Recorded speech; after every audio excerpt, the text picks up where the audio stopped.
On June 4, 1942, at 10:04 a.m., over the Pacific Ocean approximately 240 nautical miles northwest of Midway Atoll, Lieutenant Commander WDE McClusky gazed down from his altitude of 14,000 feet and saw an extraordinary sight. 4 Japanese aircraft carriers were moving in perfect formation, their decks brimming with armed planes and fuel lines running across the wooden planking. Bombers awaited on the flight deck, ready for takeoff, while ordnance carts stood by nearby. These vessels were clearly at their most exposed and defenseless moment. This scenario was not anticipated. For the past 2 hours, McClusky had been scurrying an empty expanse of sea, his fuel levels dwindling dangerously low, with 32 dive bombers trailing behind him towards what appeared to be a futile mission. The Japanese fleet's location did not match intelligence reports. American squadrons from both Enterprise and Hornet were scattered, and Torpedo Squadron 8 had already suffered total annihilation, all aircraft destroyed and only 1 survivor remaining. It seemed the planned assault was unraveling. However, 30 minutes prior to this moment, McClusky made a pivotal decision that would significantly influence the outcome of the Pacific War. Upon reaching the anticipated interception point without encountering any targets, he did not retreat but instead noticed a solitary Japanese destroyer speeding northeast at full capacity. This vessel, identified as Arashi, had been conducting depth charges against the submarine Nautilus and was now on its way back to join the main fleet. With this observation, McClusky acted instinctively. He trailed behind the destroyer's wake, preparing to make a dive. As he tilted into his descent, McClusky was about to unleash an attack that would shatter Japan's naval dominance within 5 minutes of brutal assault. The Japanese fleet remained unaware that American dive bombers were above them. They lacked radar capabilities, and their combat air patrol of Zero fighters had descended to sea level after annihilating a group of American torpedo bombers. Consequently, the airspace over the carriers was defenseless. This pivotal moment would later be referred to by Admiral Chester Nimitz as the turning point for the Pacific Fleet and Midway's outcome. At 10:24 am, Lieutenant Commander McClusky commenced his dive with an SPD Dauntless aircraft at a 70-degree angle, followed shortly after by 1 additional dive bombers. A Japanese lookout issued a warning only moments too late. To grasp the significance of these critical 5 minutes, one must comprehend Japan's self-perception and its achievements since the attack on Pearl Harbor. By early 1942, the Japanese Empire viewed itself as invincible, supported by impressive statistics. In just 6 months following December 1941, they had conquered territories larger than Europe. They swiftly captured Hong Kong within 18 days, Manila in 26 days, and Singapore in 70 days. The British were expelled from Malaya, the Dutch from Indonesia, and the Americans from the Philippines. The Kido Butai, Japan's formidable carrier strike force, had never suffered defeat.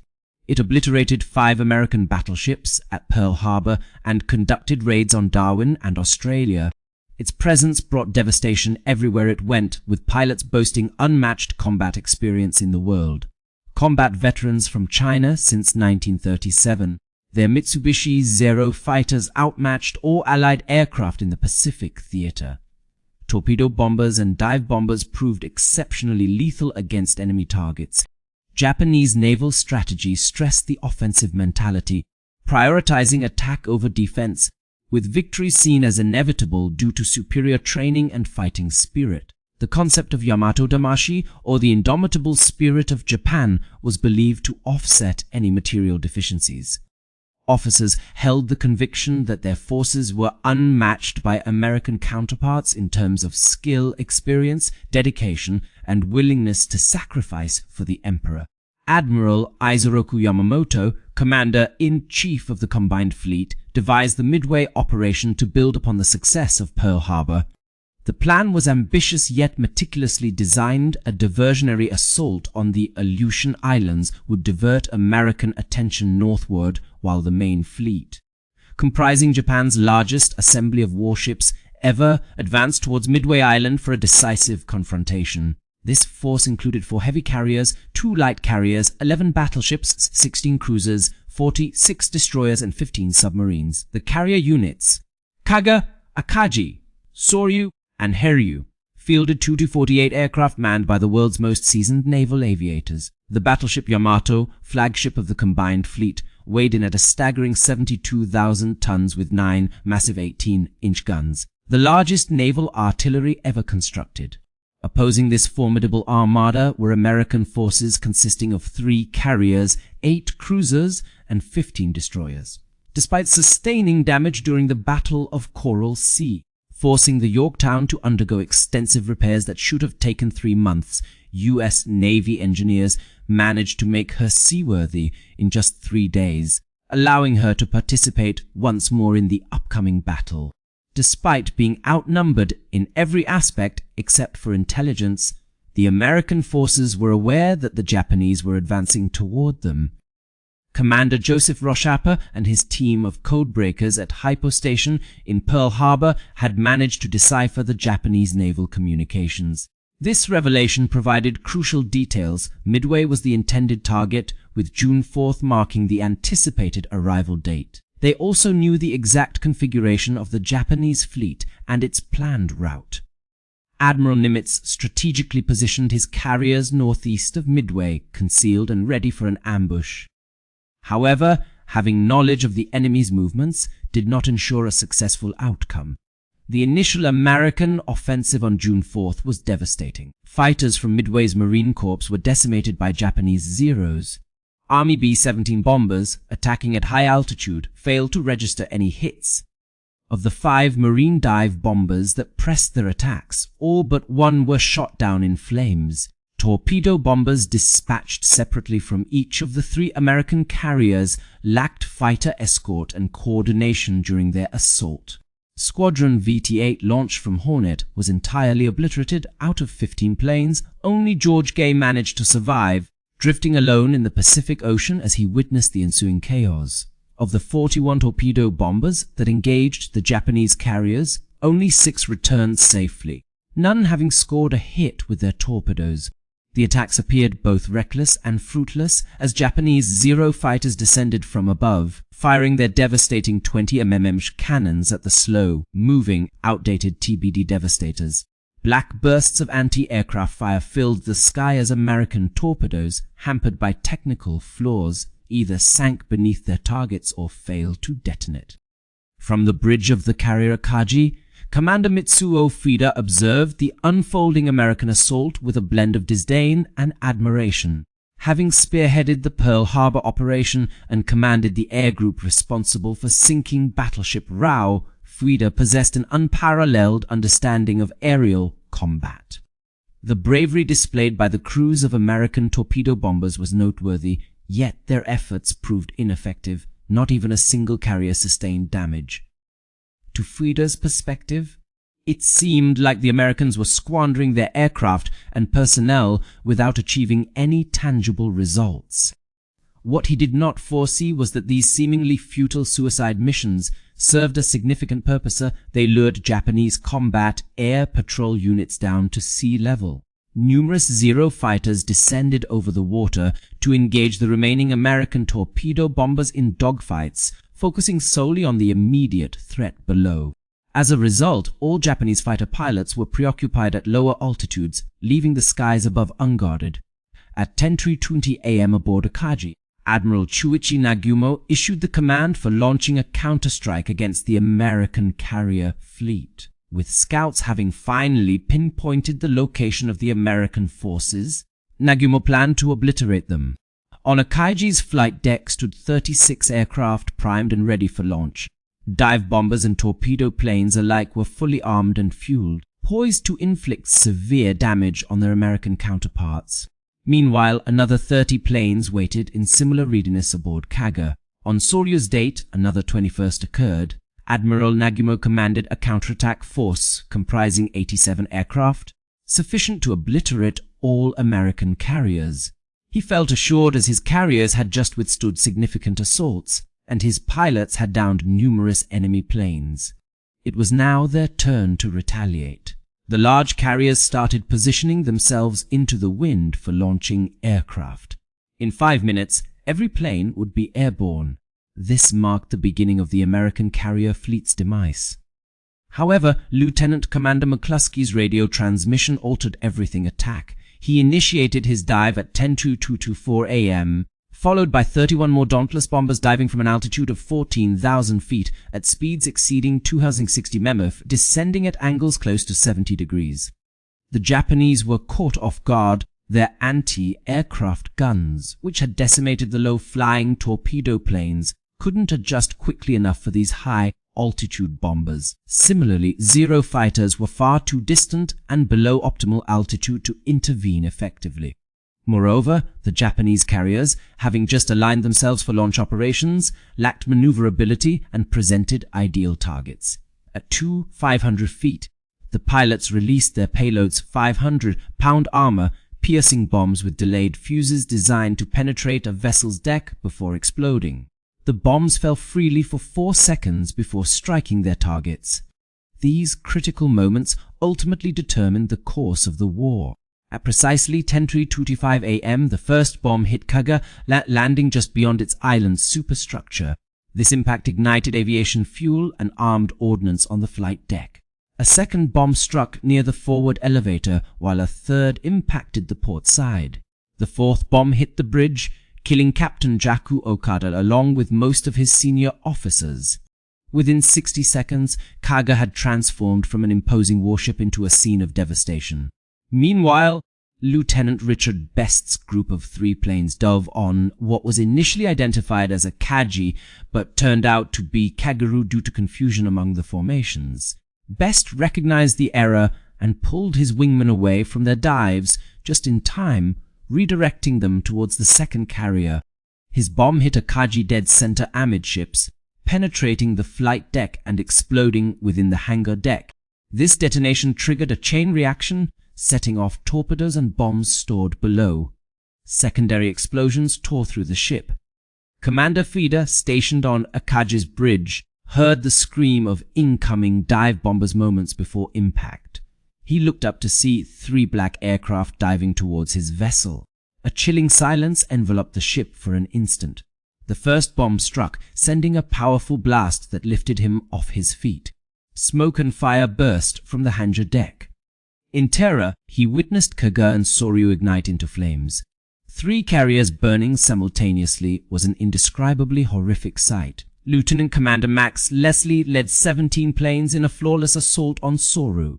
The carrier endured 3 consecutive bomb hits, one near the forward elevator, another amidships, and a third towards the stern. Fuel ignited, triggering explosions of bombs and torpedoes. Within minutes, Soryu was a blazing inferno as her crew abandoned ship. The entire attack lasted only 5 minutes. When it concluded, all 3 Japanese fleet carriers were severely damaged. Akaiji, the flagship of the carrier strike force, burned uncontrollably. Kaga, a veteran of Pearl Harbor and every major operation, suffered relentless explosions, and Soryu, the smallest of the fleet carriers, was engulfed in flames. Over 2240 aircraft were lost, either incinerated on the flight decks or trapped below in the hangar decks. More than 700 highly skilled pilots and air crew perished in the inferno. The sheer scale of what had just been obliterated was overwhelming. These 3 carriers accounted for 2/3 of Japan's fleet carrier strength and had taken part in every significant naval operation since Pearl Harbor. Akaji, with a displacement of 36,000 tons, could carry up to 91 aircraft. Kaga, weighing in at 38,000 tons, accommodated 90 planes. Soryu, the smallest of the trio, displaced 18,000 tons and carried 71 aircraft. Collectively, they formed the backbone of Japan's naval air force. The loss of these experienced pilots and crew in just 5 minutes was devastating. Years of training had gone into preparing these men. Many had accumulated combat experience dating back to the China War in 1937. Torpedo bomber crews could place their weapons within inches of their targets, while dive bombers were capable of hitting moving ships from an altitude of 12,000 feet. Fighter pilots had downed Allied aircraft over China, Pearl Harbor, the Philippines, and the Dutch East Indies. This was not merely a loss of equipment. It was the destruction of institutional knowledge, accumulated skills, and irreplaceable experience. What made the situation even more catastrophic was its timing. Had the American attack occurred just 10 minutes earlier, many Japanese aircraft would still have been in the hangar decks, where they were somewhat protected.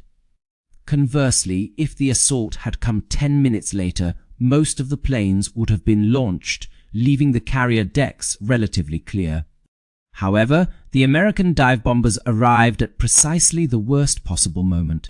Each aircraft carrier was laden with fully fueled and armed planes, transforming their decks into floating ammunition depots.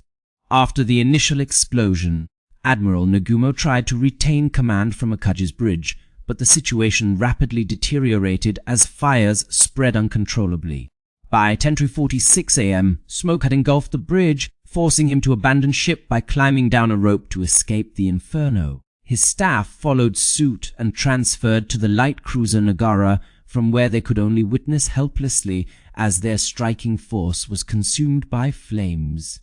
On Akaji, damage control teams fought valiantly but in vain against the raging fires. Captain Taro Aoki remained at his post on the bridge, attempting to salvage some semblance of order aboard his vessel, yet the inferno proved too powerful. Explosions continued to ravage the carrier as aviation fuel and ordnance detonated. The hangar deck turned into a blazing inferno that claimed the lives of those trapped below decks who either succumbed to the flames or chose to jump into the sea. Fuida, an air officer with injuries from a previous appendectomy, could do little more than watch in despair as Akaji burned out of control.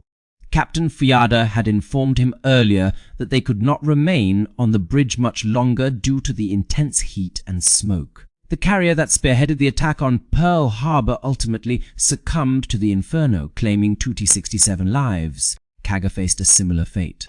Multiple bomb hits ignited uncontrollable fires, overwhelming her damage control systems designed for handling single strikes rather than simultaneous explosions. Water mains ruptured, and power failures further hampered efforts to contain the disaster. Communication links between the decks were severed. Crew members battled fires in desperate conditions, without water, electricity, or coordination. As lower compartments filled with water, the ship's list worsened. By mid-afternoon, the command to abandon ship was issued. 81 men lost their lives on the Kaga. The Soryu met its demise more rapidly. Captain Ryasaku Yamamoto adamantly refused to leave his sinking vessel despite pleas from his executive officer and others. He insisted on going down with his ship. Due to its thinner hull, compared to the larger carriers, the fires spread through the bulkheads faster, causing a significant list. At 7:13 p.m. on June 4th, Soryu capsized and sank, taking Captain Yamamoto and 71 crew members with it. However, one carrier remained unscathed. Hiyu, which had been positioned several miles north of the others during the American assault. Rear Admiral Taman Yamaguchi commanding Hiyu promptly prepared a counterattack. At 10:50 a.m. while the other three carriers were burning, Hiyu dispatched 18 dive bombers escorted by 6 Zero fighters. By 1:30 p.m., these aircraft located and attacked Yorktown, hitting it with 3 bombs that ignited fires and disabled its boilers. Another strike was launched from Hiyu at 2:30 p.m. This second wave comprised 18 torpedo bombers accompanied by 6 Zeros. At 2:45 p.m., the aircraft found Yorktown again, delivering 2 deadly torpedo hits that inflicted catastrophic damage. Yorktown began to list severely.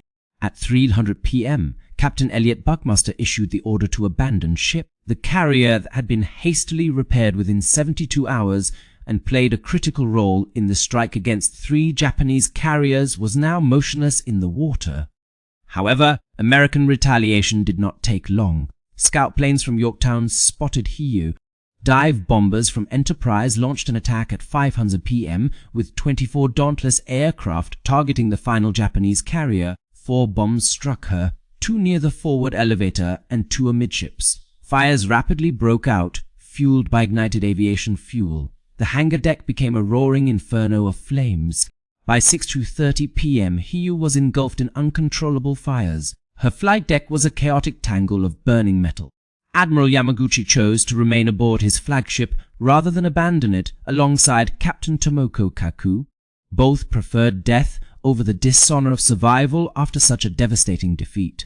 At 2:30 a.m. on June 5th, Hiyu was sunk by torpedoes from Japanese destroyers. Yamaguchi and Kaku perished with their ship, along with 392 officers and crew members. The extent of the Japanese defeat was nearly incomprehensible. In just one day of battle, Japan had lost 4 fleet carriers. Akaga, Soryu, and Hiyu, all veterans of Pearl Harbor. Along with them, 248 aircraft and around 3,000 personnel, many of whom were seasoned pilots and crew from the Imperial Navy, departed. This formidable force that had dominated the Pacific for 6 months had been decimated. The psychological ramifications were devastating. Japanese naval officers had long believed their rigorous training, extensive experience, and unwavering fighting spirit made them invincible. They had conquered half of the Pacific in just 6 months without suffering a major defeat. However, on one fateful morning, the core of their carrier fleet was obliterated by an American force that was numerically inferior. Commander Fuda, who was recuperating from his broken ankles aboard the destroyer that rescued him from a Kaji, immediately grasped the magnitude of what had transpired. Japan had lost the war, not just a battle but the entire conflict. The critical margin of naval air superiority that facilitated their conquests was now obliterated. Experienced pilots who could never be replaced were casualties, and carriers that took years to construct lay at the bottom of the Pacific Ocean. Japan would find it impossible to recover from this single day's losses. The disparity in American losses was striking. The United States suffered 1 carrier loss with Yorktown, which had already been damaged and should not have engaged in battle. Additionally, a destroyer named Hammond sank after being torpedoed by a Japanese submarine during salvage operations on the Yorktown. In total, 147 aircraft were lost by the Americans, along with 307 personnel. The exchange ratio was overwhelmingly catastrophic for Japan. For every 1 carrier, the ratio was 248 aircraft to 147, with approximately 3,000 personnel against 307. The key disparity lay in industrial capacity. While the United States could replenish its losses efficiently, Japan lacked this capability. Yorktown was part of a fleet of 7 American carriers then active. Another 2, Essex and Independence, were set to join by year's end. By December 1943, the U.S. would have commissioned an additional 13 fleet carriers along with 9 light carriers. At war's conclusion, the United States Navy fielded over 100 carriers in various classes, including fleet carriers, light carriers, and escort carriers. Japan was unable to keep pace with this level of production. Under optimal conditions, Japanese shipyards might manage 1 carrier annually, constrained by a limited industrial base, scarce resources, and inadequate skilled labor. At the war's onset, Japan had 6 fleet carriers and 4 light carriers in service. Post-Midway, they lost 4 fleet carriers outright. 2 more were damaged at Coral Sea, leaving Shokoku and Zukoku out of action for months. Consequently, Japan's carrier strength was severely diminished. The loss of experienced pilots was even more catastrophic given the extensive training required to produce combat-ready aviators. The criteria for success were exceptionally rigorous, leading to a high attrition rate. Initially, Japan boasted around 500 highly skilled carrier pilots at the onset of World War II. By the time of the Battle of Midway, this number had dwindled to approximately 1,000, and the training system could not replenish losses quickly enough. By 1944, Japanese carrier squadrons were populated with inadequately trained pilots flying outdated planes, pitted against their American counterparts who possessed extensive experience in cutting-edge aircraft. Admiral Yamamoto, stationed aboard the battleship Yamato several hundred miles away, received news of the defeat with shock and disbelief.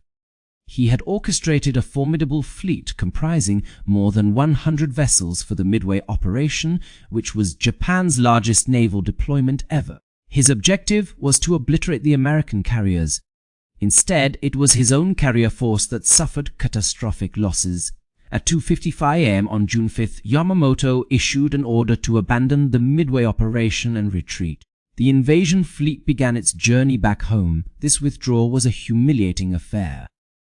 The assault force intended for Midway never came close to reaching their destination, while the battleships tasked with shelling the island were never able to fire a single shot. Submarines positioned to intercept American carriers were not in place, and a diversionary attack on an insignificant location proved futile, merely securing 2 barren islands that Japan would relinquish within a year. American forces pursued the retreating Japanese fleet. On June 6th, dive bombers from the USS Enterprise and USS Hornet discovered the heavily damaged cruisers Mikuma and Mogami during their chaotic nighttime withdrawal.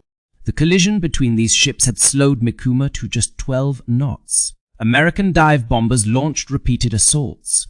During these attacks, Mikuma was struck by 5 bombs and sank later that afternoon. Mogami suffered severe damage but managed to survive. The damaged cruiser would undergo extensive repairs for an entire year. With the conclusion of the Battle of Midway on June 4, 1942, Japan lost its strategic advantage permanently. From that point forward, the Japanese were forced onto the defensive. The Americans now had the freedom to choose both the time and location for their attacks. The Japanese would be left responding with dwindling resources and struggling to concentrate their remaining carrier air power. 2 months after Midway, American forces landed on Guadalcanal. This initiated a campaign that lasted 6 months, further depleting Japan's already strained air power. Both Shokoku and Zukoku participated in the battles around Guadalcanal but survived intact. However, their air groups were severely depleted as a result of these engagements. By the conclusion of the Guadalcanal campaign, Japan had lost hundreds more pilots and aircraft, exacerbating the training pipeline's inability to replenish losses at an adequate rate. By mid-1943, Japanese carrier air groups were significantly diminished compared to their former strength. The decline continued unabated until June 1944, when the Battle of the Philippine Sea occurred. In this battle, Japanese carrier aircraft attacked the American fleet in what was dubbed by American pilots as the Great Marianas Turkey Shoot. Over 300 Japanese aircraft were shot down in a single day during that engagement. The pilots undertaking these missions were inadequately trained and lacked substantial experience. They confronted intense anti-aircraft fire and faced interception by American fighter planes guided by radar systems. The losses were staggering.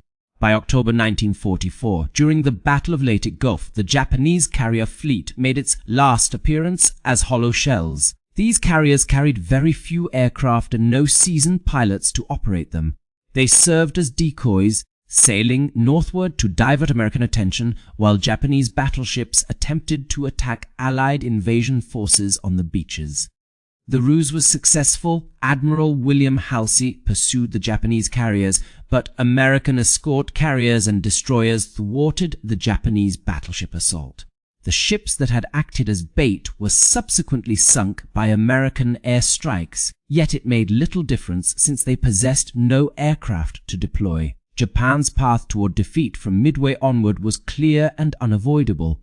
Without securing carrier air supremacy, Japan could not defend its occupied territories. Without these territories, Japan could not obtain the necessary resources, particularly oil, which sustained its war effort. The lack of resources led to a decline in industrial production, which in turn meant that the military could not replace its losses. This downward spiral was irreversible. Lieutenant Commander Clarence McClusky's decision to continue searching despite low fuel levels and to follow the Arashi destroyer's wake, leading him to attack at precisely when the Japanese carriers were most vulnerable, initiated this chain of events. Admiral Chester Nimitz later commented that McClusky's judgment determined the fate of the carrier task force and Midway's forces. Had he not made his decision, or if the 5 minutes of destruction at 10:24 a.m. on June 4th had not occurred, the Pacific War might have persisted for several more years. Those who endured Midway among the Japanese leadership grasped the magnitude of their losses. Captain Fuda would later assert that the battle sealed Japan's fate. Vice Admiral Chuichi Nagumo commander of the carrier strike force, was subsequently removed from his post and reassigned to a less significant position. He took his own life in July 1944 during the Battle of Saipan rather than endure capture.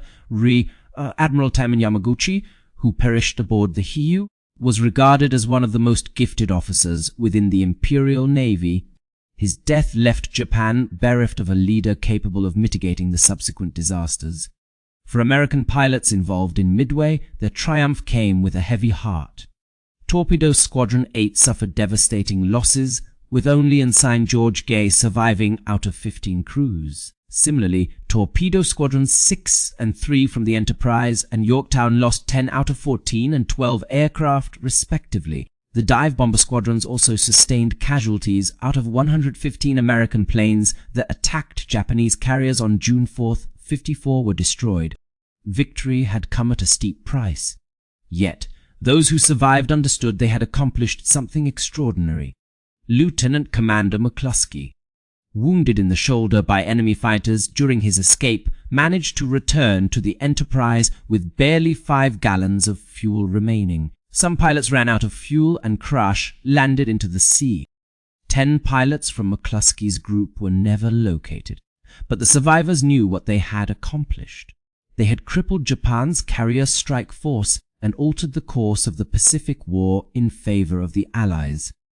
The moment of the attack, that critical 5-minute window when everything fell into place, was a blend of fortune and hard-earned success. It was fortunate that McClusky spotted the destroyer Arashi. It was also fortuitous that the Japanese carriers were turning into the wind at precisely the wrong time to initiate launch operations. Additionally, luck played a role because the Japanese combat air patrol was engaged with torpedo bombers at sea level. However, this good fortune was earned through McClusky's decision to persist in his search efforts. It came from the sacrifice of the torpedo bomber crews who lured Japanese fighters down low, from the cryptographers who deciphered Japanese codes, and from Admiral Nimitz's strategic positioning of U.S. carriers northeast of Midway based on that intelligence. War correspondent Robert Sherrod later described the Battle of Midway as the most pivotal engagement in the Pacific theater, surpassing even the significance of battles like Guadalcanal, Tarawa, or Okinawa. This battle determined which nation would dominate the Pacific region. Following June 4, 1942, there was no doubt about who held naval supremacy. The United States had secured control over the Pacific, while Japan was forced to fight a defensive war, losing one engagement after another and ceding territory until atomic bombs dropped on Hiroshima and Nagasaki compelled their surrender in August 1945. The repercussions of those pivotal 5 minutes continued for years afterward. In July 1945, as Japan prepared for the anticipated American invasion of its home islands, military planners estimated they might be able to repel a single landing attempt at best. However, without carrier-based air power, naval superiority, or sufficient resources to sustain prolonged defense efforts, defeat was inevitable. The kamikaze pilots of 1945, who made suicidal attacks by crashing their planes into American ships, were indicative of Japan's complete loss of naval aviation capabilities. Trained pilots had been killed at Midway and in subsequent battles, leaving only inadequately trained replacements to engage in desperate last-ditch efforts. Admiral Yamamoto, the planner behind the Midway operation, never fully recovered from this defeat. Though he continued to command the combined fleet, his health deteriorated significantly, and he became increasingly pessimistic about Japan's prospects for victory. In April 1943, American cryptographers intercepted a communication outlining Admiral Yamamoto's inspection tour of frontline bases. On April 18, 1943, Admiral Nimitz sanctioned an assassination mission targeting Yamamoto. American P-38 fighters ambushed his transport plane over Bougainville and shot it down. The architect of the attacks on Pearl Harbor and Midway was no longer alive.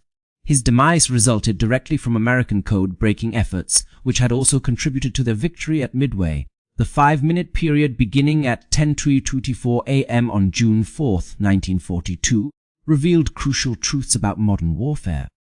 Industrial capacity is more critical than fighting spirit. and intelligence surpasses operational planning in importance. The side that can replenish losses more swiftly will emerge victorious, as will the one capable of deciphering the enemy's strategies. Japan entered World War II with the conviction that superior training, an indomitable fighting spirit, and operational expertise would counterbalance American industrial superiority. However, Midway disproved this notion. American pilots, including many who were newly trained and flying outdated TBD torpedo bombers, sacrificed their lives attacking Japanese carriers but failed to achieve immediate results. Their actions, however, drew the Japanese combat air patrol down to sea level, setting up conditions for the dive bombers to succeed. Despite individual component failures, the system functioned effectively. The Japanese system, despite its excellence in training and fighting spirit, was unable to adapt. Once the carriers were hit, fires broke out, and the admiral had to abandon his flagship. Their command structure disintegrated entirely. There was a lack of redundancy in place. There was a fundamental lack of robustness in the design and operation of the carriers. They succumbed not only to American aerial bombardments, but also due to inherent structural flaws. Exposed fuel lines ran across the hangar decks, and bombs and torpedoes were stored with insufficient safeguards. Additionally, damage control systems were inadequate, leaving them unable to withstand significant hits. Strategically speaking, the disparity was equally stark. Admiral Yamamoto's intricate plan for the Battle of Midway involved a complex sequence of coordinated attacks designed to disorient the American forces. However, such complexity inadvertently created vulnerabilities. Once the Americans deciphered Japanese codes and gained insight to their plans, this elaborate strategy backfired on Japan. Japanese forces were dispersed, with battleships positioned too far from the carriers for effective support. Similarly, the invasion force was unable to provide assistance in a timely manner. The Ilion diversion, meant to draw away American assets, instead pulled critical units that could have been pivotal at Midway. In contrast, Admiral Nimitz's approach was straightforward and efficient. He stationed his carriers northeast of Midway and waited for the Japanese to make their move. Once they did, he launched an all-out counterattack with precise timing. Despite poor coordination among attacking squadrons, several successful strikes were executed, ultimately leading to the destruction of the Japanese carriers. Basic planning carried out with imperfections proved to be more successful than intricate planning that demanded flawless execution. The lessons learned from the Battle of Midway would profoundly influence naval warfare throughout the remainder of the 20th century. Aircraft carriers emerged as the preeminent warships, overshadowing battleships despite their formidable armor and firepower. A carrier's ability to launch air strikes from great distances became key in controlling maritime domains. The nation that could construct carriers at a faster rate than they were being sunk would secure naval dominance. During World War II, the United States built 115 carriers compared to Japan's 25, which significantly influenced the outcome of the Pacific Theater. On June 4, 1942, American dive bomber pilots attacking Japanese carriers had no inkling that their actions were pivotal in shaping history. Their focus was solely on striking targets accurately, evading enemy anti-aircraft fire, and returning safely to their own carriers. Lieutenant Commander McClusky, wounded and piloting a damaged aircraft with bullet holes, agonized over whether he would have enough fuel to reach the USS Enterprise. Lieutenant Richard Best, who had altered his dive towards Kaga after spotting Kagi, fretted about potential pursuit by Japanese fighter planes. Lieutenant Commander Max Leslie, leading Yorktown's dive bombers against Soryu, was preoccupied with the loss of several aircraft under his command. However, military historians would later acknowledge that these pilots, within a mere 5 minutes of combat, achieved what prolonged ground engagements could not accomplish in years. Their actions crippled Japanese naval strength and shifted the strategic balance of power in favor of the Allies. They established the conditions necessary for Allied victory. Admiral Chester Nimitz would remark that without the triumph at Midway, the war might have endured another 3 years, resulting in continued combat, substantial losses, and ongoing suffering. The pilots from Akagi, Kaga, Soru, and Hiyu who perished in the infernos aboard their ships were every bit as talented and devoted as any aviators in history. They had spent years honing their skills and accumulated extensive combat experience that few others could rival. Their precision during attacks on Pearl Harbor and Darwin was unparalleled.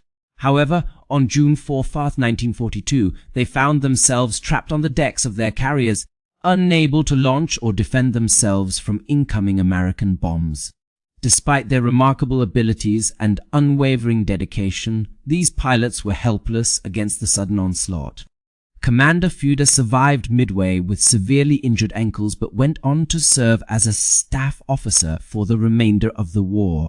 In 1955, he published Midway, the Battle That Doomed Japan, which highlighted how complete American surprise had caught the Japanese carriers at their weakest moment, sealing Japan's fate in the process. Fuda recognized that American code, braking, and strategic positioning were key factors in their victory. He also praised the tenacity of U.S. pilots who pressed forward despite immense casualties. In just 5 minutes between 10:24 a.m. and 10:29 a.m., 3 Japanese carriers sustained fatal damage, leading to their eventual sinking later that day.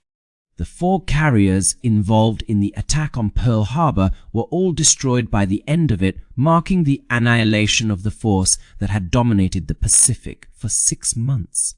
Lieutenant Commander McClusky returned to Enterprise with 52 bullet holes riddling his aircraft and a shoulder wound, nearly out of fuel. His decision to continue searching, follow the destroyer's trail, and seize the opportunity when it arose was pivotal. This choice altered the course of the Pacific War, earning him the Navy Cross for his heroic actions. He never portrayed himself as a hero. Instead, he maintained that he merely performed his duties. This humility typified the American reaction to the Battle of Midway. Surviving pilots did not boast about their accomplishments, but rather grieved for those who perished and prepared for future engagements. They recognized that while Midway was a significant victory in an extended conflict, it paved the way for subsequent triumphs. The critical 5-minute period starting at 10:24 a.m. on June 4, 1942, highlighted that wars are won not by isolated battles but through the gradual accumulation of various advantages. These included intelligence superiority, industrial capacity, training programs, and technological advancements. While Japan excelled in tactical proficiency and training, the United States held an edge in all other areas. During those crucial minutes, it became evident how these accumulated advantages would determine the outcome. Following this pivotal moment, Japan was forced into a defensive struggle they could not sustain. An empire that had swiftly conquered half of Asia and the Pacific within 6 months would spend the next 3 years relinquishing its territorial gains. The overwhelming industrial power of America, alongside seemingly inexhaustible resources and continuous reinforcements of carriers, aircraft, and pilots, gradually eroded Japanese resistance until only atomic bombs remained to bring about surrender. Those 5 minutes effectively sealed Japan's fate in the Pacific War, serving as a turning point that changed the course of the conflict forever. Prior to 10:24 a.m. on June 4, 1942, Japan still held a slim chance for negotiating favorable terms. However, after this pivotal moment, its prospects for victory had vanished completely.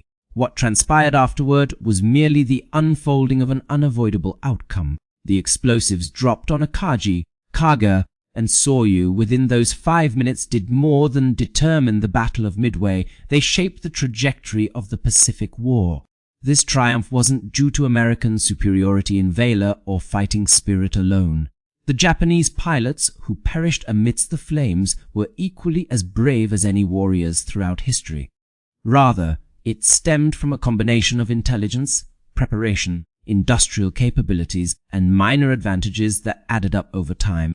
It included the codebreakers deciphering Japanese communications, shipyard workers repairing Yorktown in just 72 hours, torpedo bomber crews sacrificing themselves to lure Japanese fighters into vulnerable positions, and a destroyer steaming northeast at precisely the right moment to guide McClusky to his target. All these elements coalesced to produce 5 minutes that altered the world's course. Lieutenant Commander McClusky later reflected on whether he had any alternative when questioned about his decision to continue searching. His directives were clear: locate and destroy Japanese carriers. He succeeded in both objectives. Finding them was his responsibility, as was their destruction. The unforeseen impact of his choices during those critical moments when fuel levels were dwindling and the vast ocean appeared empty underscored how pivotal individual decisions can be in warfare. Occasionally, a handful of minutes prove more significant than years of strategic planning.